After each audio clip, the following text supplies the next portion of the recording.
வரி வருவாய். நம்மிட அதிகமான வரியை பெற்றுக்கொண்டு நமக்கு திருப்பி கொடுக்கறதே இல்லை.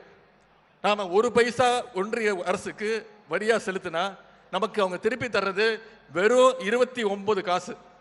அதே போல கடந்த 9 ஆண்டுகள்ல தமிழ்நாட்டு மக்கள் வரி பணம் எவ்வளவு கட்டியிருக்கோம் தெரியுமா? கிட்டத்தட்ட 5 லட்சம் கோடி ரூபாய் வரியா கட்டியிருக்கோம்.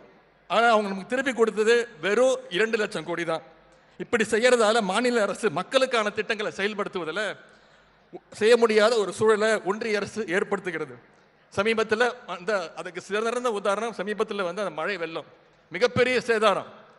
அப்பொழுது நம்முடைய முதலமைச்சர் அவர்கள் வேண்டுகோள் வச்சாங்க, பணம் கொடுங்க, இழப்பீடு கொடுக்கணும், மக்களுக்கு பணத்தை கொடுக்கணும்னு சொன்னாங்க. அப்போ ஒன்றிய அரசு நிதியமைச்சர் என்ன சொன்னாங்க?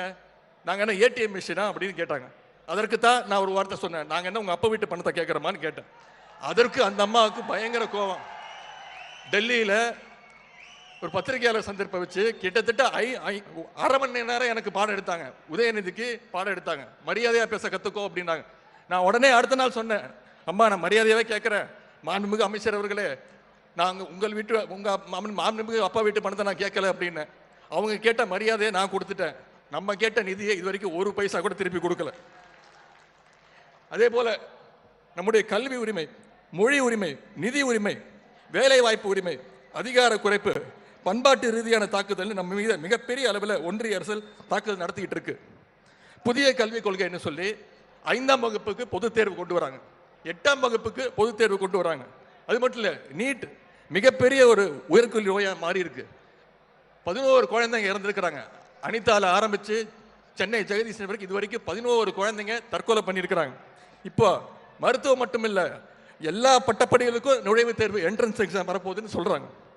மொழி நம்முடைய உரிமை மட்டுமல்ல, தமிழ் மொழி நம்முடைய உயிர். தமிழை அழிக்க நினைத்தால் இங்க கூடியிருக்கக்கூடிய எங்களுடைய இளைஞர்கள் நாங்கள் எங்கள் உயிரை கொடுக்கவும் தயாராக இருக்கின்றோம். இந்த நேரத்தில் ஒன்றிய அரசுக்கு ஒன்றே மட்டும் நான் சொல்லிக்கொள்ள விரும்புகின்றேன். நீங்க இந்த முயற்சியை 2000 வருஷமா பண்ணிட்டு இருக்கிறீங்க. இது வரைக்கும் உங்களால் தமிழ்நாட்டில் கால் வைக்க முடியல. இந்த முயற்சியால் உங்களால் இன்னும் 2000 வருஷம் ஆனாலும் வெற்றி பெற முடியாது. தமிழருடைய அடையாளத்தை அழிக்க நினைச்சா நீங்க தான் அழிஞ்சு போவீங்க. உங்க எண்ணத்தை திராவிட முன்னேற்ற கழகம் ஒருபோதும் அனுமதிக்காது. ஏன்னா இந்த இயக்கத்தை இப்பொழுது வழி நடத்துறது முத்துவேல் கருணாநிதி ஸ்டாலின் என்ற ஒரு மாபெரும் தலைவர். அதே போல இந்த இயக்கத்தை பயமுத்த நினைக்கிறாங்க. இடி, சிபிஐ, ஐடி ரைடு அப்படின்னு நான் பலமுறை சொல்லியிருக்கிறேன். நாங்கள் ஈடிக்கும் பயப்பட மாட்டோம், மோடிக்கும் பயப்பட மாட்டோம். உங்களுடைய இந்த உருட்டல் மிரட்டலுக்கெல்லாம் திமுக தொண்டன் இல்லை, திமுக தொண்டன் வீடு ஒரு சாதாரண சின்ன கை குழந்தை கூட பயப்படாது. அதற்கு காரணம் நமக்கு கிடைத்திருக்கக்கூடிய நம்முடைய தலைவர் அப்படிப்பட்டவர். எங்கோ உட்கார்ந்து கொண்டு கட்டளையிடக்கூடிய தலைவர் இல்லை நம்முடைய தலைவர்.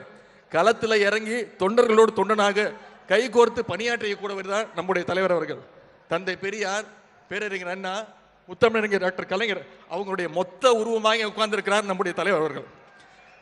திமுக என்றைக்குமே தொண்டர்களை கைவிட்ட வரலாறு கிடையாது. தொண்டர்களுக்கு ஒரு ஆபத்துன்னா அது கட்சி தலைவரை களத்தில் இறங்கி நிற்பார். அதுதான் திமுக.